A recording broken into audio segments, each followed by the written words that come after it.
Very very important একটা বিষয়, বিশেষ করে যুব সমাজ। এটা নিয়ে কিন্তু কেউ কোনো কথা বলতেছে না, না মুরব্বীরা বোঝে, অনেক বাপ মা তো আইফোন বোঝেই না, অ্যান্ড্রয়েড বোঝেই না, সারাক্ষণ ছেলে মোবাইলে ব্যস্ত অথবা দোকানে ব্যস্ত, আড্ডাবাজিতে ব্যস্ত। গ্রামগঞ্জে এলাকায় মানুষ মনে করছে ছেলে তো আমার খুবই ভালো, এর চেয়ে ভালো ছেলে নাই। ওইদিকে ছাগল চুরি করতেছে, গরু চুরি করতেছে, বাপের পকেট মারতেছে, চাচার পকেট মারতেছে। যেই ছেলেটা আগে নামাজ কালাম পড়তো, ভালো ছিল, এই যায় নিজের কাজিনের মোবাইল ফোন চুরি করে ফেলতেছে।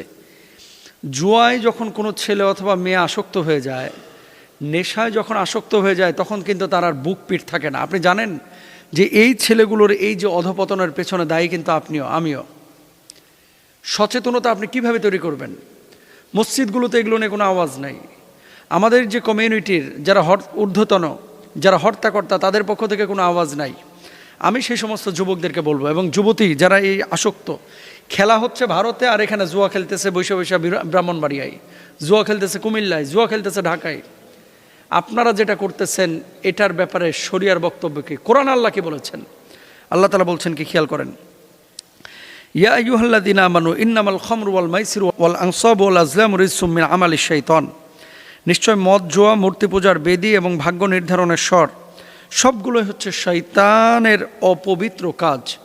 এবং অন্য একটি আয়াতে ইয়াসআলুনাকা আনিল খামরি ওয়াল মাইসির, মদ এবং জুয়া সম্পর্কে যখন জিজ্ঞেস করা হয়েছিল, নবীজিকে আল্লাহ তাআলা বললেন, আপনি বলুন, কুল ফীহিমা ইসমুন কাবীরু ওয়া মানাফিউ লিন-নাস ওয়া ইসমুহুমা আকবারু মিন নাফঈহিমা, যে এই মদ জুয়া দুটোই হচ্ছে অত্যন্ত গর্হিত কাজ। সাময়িকভাবে এটার মধ্যে কল্যাণ থাকলেও এর মধ্যে অকল্যাণের সংখ্যা বেশি। এরপর আসেন 2 নম্বর, কুল্লু মুস্কিরিন খামরুন ওয়া কুল্লু হামরিন হারামুন, প্রত্যেকটি বস্তুই যা নেশা সৃষ্টি করে তাই মদ, আর প্রত্যেক মদই হারাম।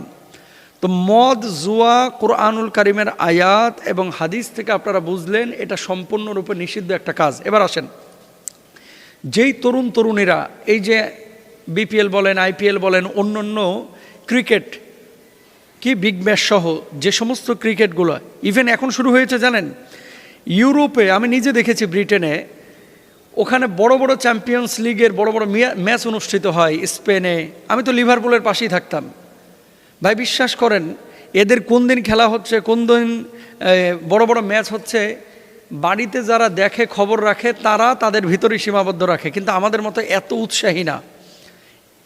উৎসাহী না যে যেদিন ম্যাচ আছে সেই দিন মনে করেন খাওয়া ঘুম সব কিছু একেবারে বারণ করে নিজের সমস্ত কাজকর্ম ছেড়ে আমরা যেভাবে একেবারে খাতির জমায় বসে, এরকম কিন্তু তারা করে না। কিন্তু বাংলাদেশে এগুলোকে কেন্দ্র করে এখন জুয়া হচ্ছে।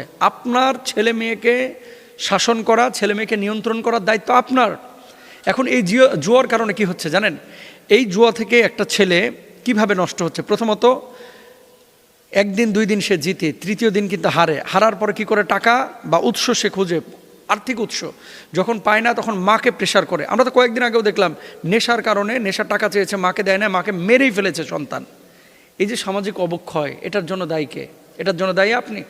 ছেলেটাকে আপনি কেন বুঝাইলেন না যে জুয়া এটা গুনাহের কাজ, এটা গর্হিত কাজ, এটা পাপের কাজ? মদ এটা গর্হিত কাজ, পাপের কাজ, আপনি কেন বুঝাইলেন না? নবীজি সাল্লাল্লাহু আলাইহি ওয়াসাল্লাম বলেছেন, 3 শ্রেণীর মানুষ যাদের জন্য জান্নাতে আল্লাহ তাআলা হারাম করে দিয়েছেন, এরা জান্নাতে যাওয়া তো দূরের কথা, জান্নাতের গন্ধও পাবে না। এর মধ্যে এক শ্রেণীর হচ্ছে মুদমিনুল খামর, যারা মদ পান করে। এখন তরুণ তরুণীদেরকে ফেরানোর জন্য 1 নম্বর কাজ হচ্ছে এই ছেলেগুলোকে অথবা মেয়েগুলোকে, যারা দিন বুঝে, তাদের সাথে আপনারা তাল্লুকাত করান, সম্পৃক্ত করেন, অথবা তাদেরকে কোরআন হাদিসের কিছু মেসেজগুলো তাদের কাছে পৌঁছান শক্ত হাতে। দরকার হয় এদেরকে যে সমস্ত আপনার ওই যে মানুষকে শুদ্ধ করার জন্য মাদকাসক্ত নিরাময় কেন্দ্র আছে, এই সমস্ত জায়গায় পাঠান। ইচ্ছে করে আপনি আপনার ছেলেকে পুলিশের হাতে তুলে দেন, কারণ কি, এই ছেলেটা আপনার লাইফটাকে হেল করে ফেলবে, এই মেয়েটা হেল করে ফেলবে। তরুণ তরুণীদেরকে বলবো যে দেখেন, তাকওয়া ভিত্তিক জীবনযাপন করেন, আল্লাহর প্রতি নির্ভরশীল হন। ডিপ্রেশন থেকে অনেকে করেন, অতিরিক্ত লোভ থেকে আপনারা এগুলো করেন। জুয়ার টাকা দিয়ে পৃথিবীতে কোনো মানুষ কখনো কোটিপতি হতে পারে নাই, আর যদিও সাময়িকভাবে হয়, হারামের মধ্যে কোনো আরাম নাই, এটা রাখতেও পারে না।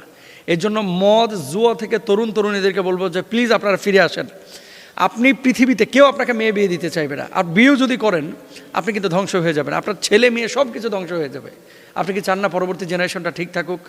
এর জন্য সরকারকেও বলবো এবং পরিবারকেও বলবো, এলাকার মোড়লদেরকে বলবো, হুজুরদের বক্তাদেরকে বলবো, প্লিজ এটা নিয়ে একটা সামাজিক যুদ্ধ ঘোষণা করেন।